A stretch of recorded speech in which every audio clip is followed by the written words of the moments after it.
Lowe's has the Labor Day deals you need to give your home a new look. Buy one, get one free select interior paint via Visa gift card rebate. Then, add the final touch with 2 for $8 on select 2.5 or 3-quart mums. Refresh your home and save big while doing it. Lowe's, we help, you save. Valid through 9/3. Mums offer in-store only. Selection varies by location. While supplies last. More terms and restrictions apply. See Lowes.com/rebates for details. Welcome to our deep dive into Veterans Day.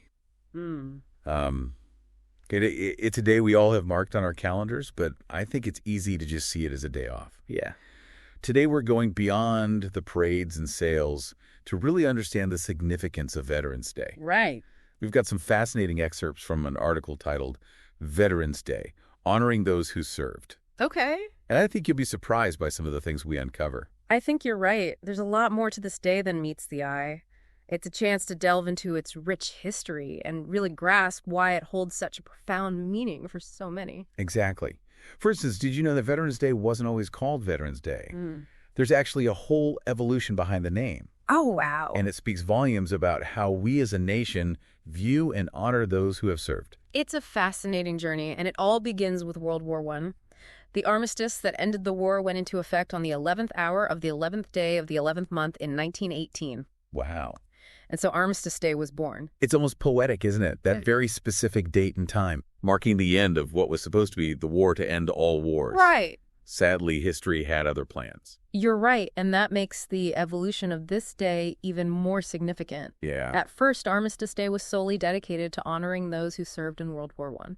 So how did it transition to encompass veterans of all conflicts? What prompted that shift? Well, after World War II and the Korean War, there was a growing sentiment that recognizing the service of all veterans, regardless of which conflict they fought in, was essential. Yeah. In 1954, President Eisenhower signed a bill that officially changed Armistice Day to Veterans Day, Okay. broadening the scope to include all branches of the military and all conflicts. That makes a lot of sense. Yeah. It's about recognizing the sacrifices made by everyone who served, regardless of the specific war or battle. Yeah.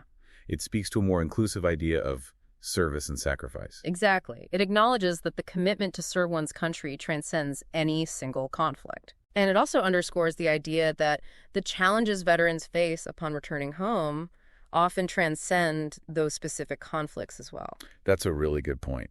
It seems natural to think about the celebrations and parades first, Yeah. but there's a whole other side to Veterans Day that we need to explore.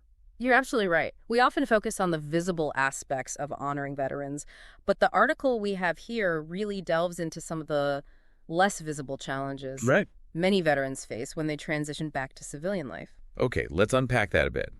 What are some of the specific challenges that the article highlights? Well, one of the most significant challenges is the impact on mental health. The article cites a study that found that nearly 1 in 3 veterans experience some form of mental health issue after returning from service. 1 in 3. Yeah. That's a staggering statistic. Yeah. What are some of the most common mental health challenges veterans face? Post-traumatic stress disorder, or PTSD, is perhaps the most well-known. It's a condition triggered by exposure to traumatic events, and it can manifest in a variety of ways, including flashbacks, nightmares, anxiety, and difficulty sleeping. I can only imagine how difficult it must be to cope with those kinds of symptoms after returning to civilian life where things might seem relatively peaceful on the surface. Exactly, and that contrast can be jarring. In addition to PTSD, many veterans also struggle with depression, anxiety, and even substance abuse as they try to cope with the transition. It's heartbreaking to think about. But what I'm curious about is what contributes to these mental health challenges? Is it solely the trauma of combat, or are there other factors at play? That's a really insightful question, and the article touches on that complexity. While combat trauma is certainly a major factor, there are other aspects of military life that can also contribute to mental health issues. I'm all ears. What else might be at play here? Well, think about the intense structure and discipline of military life. Soldiers are constantly operating in high-pressure environments with strict hierarchies and a clear sense of purpose. Right. Then they return to civilian life, where things are often much more fluid and less structured. That adjustment can be incredibly difficult for some veterans. I hadn't really thought about it that way, but it makes perfect sense. It's almost like going from one world to another with very different rules and expectations. Precisely. And on top of that, many veterans also face challenges finding meaningful employment after their service. The skills they've honed in the military don't always translate directly to civilian jobs, and some employers may not fully understand or appreciate the value of their experience. That's a real shame. You'd think those skills, leadership, discipline, teamwork, would be highly sought after in any workplace.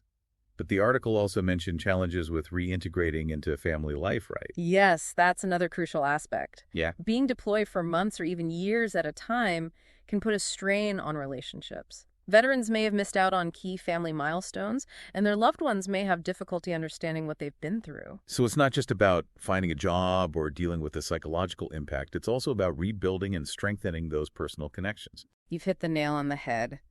Reintegration is a multifaceted process, and it's important to acknowledge all those layers. It sounds like the transition back to civilian life can be incredibly challenging on so many levels. Yeah. But I'm also curious about what kinds of support systems are in place to help veterans navigate these challenges. The article mentioned the VA, for instance. Yeah. What exactly does the VA offer? The Department of Veterans Affairs, or the VA, plays a crucial role in providing support to veterans. Right. They offer a wide range of services from healthcare and mental health counseling to job training and educational benefits. So it's a pretty comprehensive resource for veterans. Yeah. What about mental health specifically? What kinds of services does the VA provide in that area? The VA has been expanding its mental health services in recent years, recognizing the growing need. They offer individual and group therapy, medication management, and specialized programs for conditions like PTSD and substance abuse. That's encouraging to hear. But is there anything else beyond the VA? I imagine navigating a large government organization can be daunting, especially when you're already dealing with so much.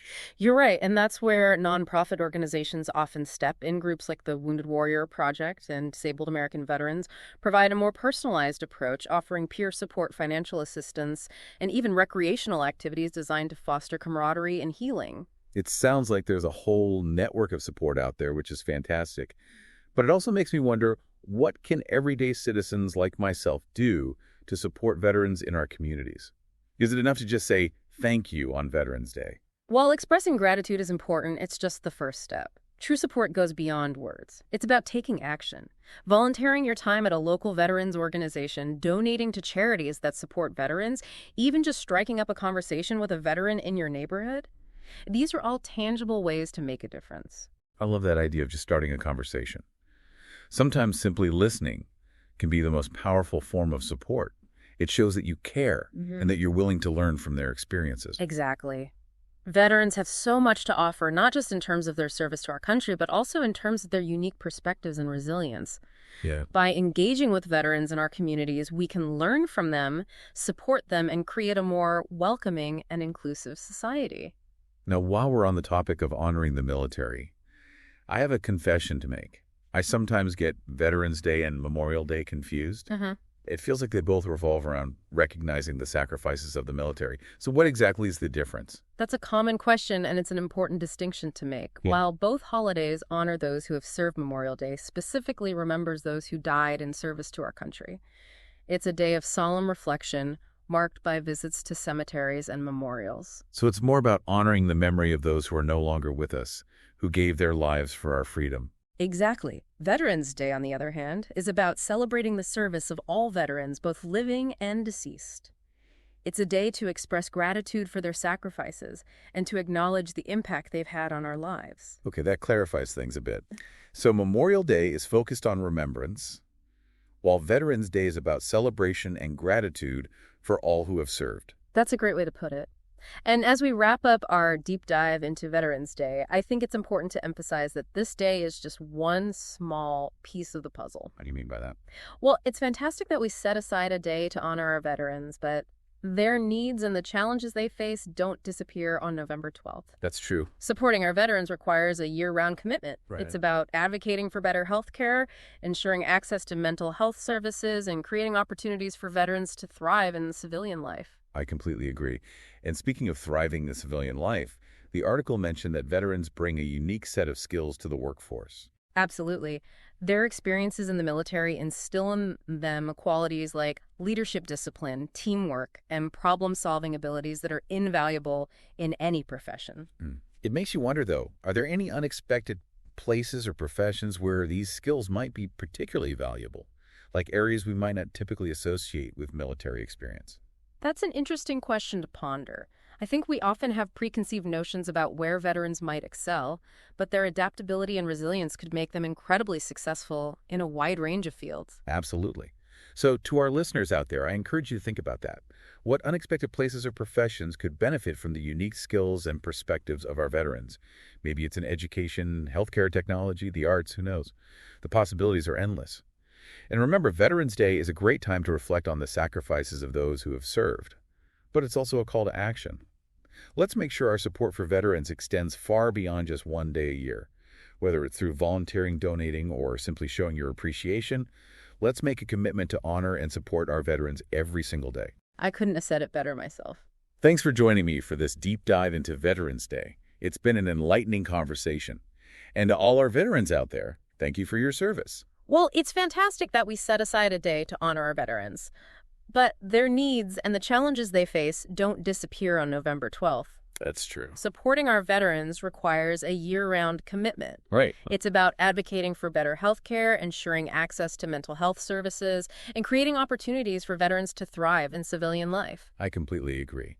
And speaking of thriving in civilian life, the article mentioned that veterans bring a unique set of skills to the workforce. Absolutely. Their experiences in the military instill in them qualities like leadership discipline, teamwork, and problem-solving abilities that are invaluable in any profession. It makes you wonder, though, are there any unexpected places or professions where these skills might be particularly valuable? Like areas we might not typically associate with military experience? That's an interesting question to ponder. I think we often have preconceived notions about where veterans might excel, but their adaptability and resilience could make them incredibly successful in a wide range of fields. Absolutely. So to our listeners out there, I encourage you to think about that. What unexpected places or professions could benefit from the unique skills and perspectives of our veterans? Maybe it's in education, healthcare technology, the arts. Who knows? The possibilities are endless. And remember, Veterans Day is a great time to reflect on the sacrifices of those who have served, but it's also a call to action. Let's make sure our support for veterans extends far beyond just one day a year. Whether it's through volunteering, donating, or simply showing your appreciation, let's make a commitment to honor and support our veterans every single day. I couldn't have said it better myself. Thanks for joining me for this deep dive into Veterans Day. It's been an enlightening conversation. And to all our veterans out there, thank you for your service. Today is your lucky day. Today is the day that our $3 website works for you, paying you directly to your PayPal daily. Imagine $3 ongoing continuous payments to your PayPal account. Imagine falling asleep and waking up to $300 in your PayPal account. How would this make you feel? How could this help you? What bills could you pay?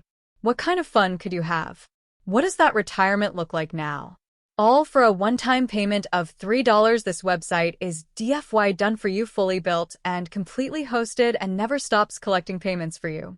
You have spent $3 on coffee on a regular, but that coffee won't help you create multiple streams of income. Click the link below.